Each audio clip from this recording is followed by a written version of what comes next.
अस्सलाम वालेकुम and welcome back to another video. आज की वीडियो के अंदर हम डिस्कस करेंगे एलिजाबेथन पोइट्री को।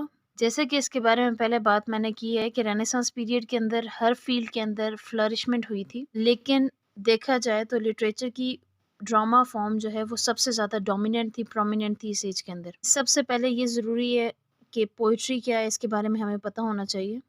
पोइट्री को लिटरेचर की सबसे मेजर ब्रांच कहा जाता है और सबसे ओल्ड भी कहा जाता है, क्योंकि हमने अर्ली पढ़ा है कि एंग्लो सैक्सन पीरियड के अंदर जो लिटरेचर का स्टार्ट हुआ था वो पोइट्री के साथ ही हुआ था। वो सॉन्ग गाते थे, जो कि एक फॉर्म है पोइट्री की। डिफरेंट पोइट्स ने लिटरेचर के अकॉर्डिंग अपनी अपनी डेफिनेशन बताई हैं। डॉक्टर जॉनसन, जो कि एक बहुत इंपॉर्टेंट लिटरेरी क्रिटिक थे, स्कॉलर थे, उनके नज़दीक पोइट्री एक मेट्रिकल कंपोजिशन है।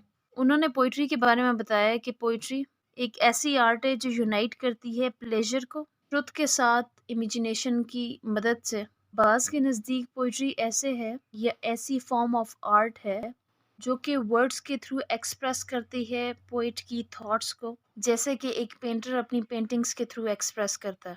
शेले के नज़दीक poetry expression of the imagination है।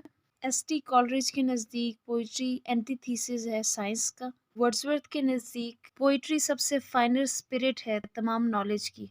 अब इन सारी डेफिनेशंस को हम कंबाइन करें तो उससे ओवरऑल ये बात बनती है कि पोइट्री एक ऐसी वर्ड्स का मेट्रिकल कंपोजिशन है जिसका मकसद होता है हमें एस्थेटिक प्लेजर देना। इसकी स्पेसिफिक स्ट्रक्चर होती है, इसके अंदर एक्सप्रेशंस, फीलिंग्स, आइडियाज इंटेंसिटी के साथ बयान किए हुए होते हैं। अंदर स्पेसिफिक स्टाइल और रिदम होता है, और पोइट्री के अंदर पोइट अपनी इमेजिनेशंस और अपने वर्ड्स के थ्रू अपनी फीलिंग्स को इस तरह एक्सप्रेस करते हैं कि वो लॉजिकल भी होती हैं और हमें एस्थेटिक प्लेजर भी देती हैं।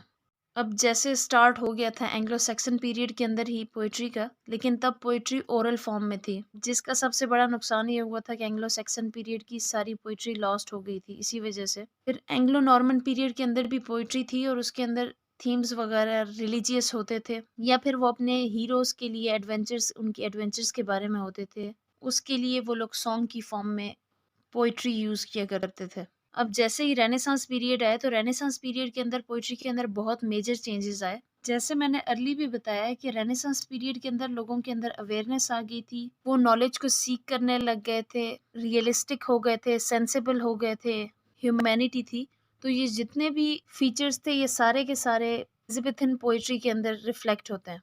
अब रेनेसांस पीरियड या एलिजाबेथन एज के अंदर जो फर्स्ट पोइट्री का वॉल्यूम पब्लिश हुआ था वो 1557 में हुआ था, जिसका नाम था टोटल्स मिससेलेनी, जिसके अंदर सर थॉमस विट के भी कुछ वर्सेस इंक्लूडेड थे, जिनमें से सबसे फेमस अर्ल ऑफ सियोरे था, जिससे first poetry of the renaissance period कहा जाता है। इस एज में बहुत सी सोनेट्स लिखी गई थी जो कि पेट्रार्कन मॉडल पे लिखी गई थी। अब देखा जाए तो सोनेट क्या है? Sonnet close form of poetry है, क्योंकि इसके अंदर 14 लाइन्स होती हैं और हर लाइन के अंदर 10 सिलेबल्स होते हैं। इस एज के अंदर ब्लैंक वर्स के ऊपर भी बहुत ज़्यादा काम हुआ था, और ब्लैंक वर्स के ऊपर ज़्यादातर काम क्रिस्टोफर मार्लो ने किया था। डिफरेंट न्यू स्टेंजाज इंट्रोड्यूस हुए थे, जैसे शेक्सपियरियन स्टेंजा, स्पेंसरियन स्टेंजा। अगर इस एज के पोइट्स की बात की जाए तो इसके अंदर Philip Sidney, Christopher Marlowe, Thomas Lodge, Robert Greene, Thomas Middleton, Thomas Overbury, John Fletcher, Michael Drayton वगैरह शामिल हैं। लेकिन मेजर पोइट्स को देखा जाए तो उसके अंदर फिलिप सिडनी और एडमंड स्पेंसर आते हैं। दोनों राइटर्स के ऊपर सेपरेटली एक वीडियो बनेगी।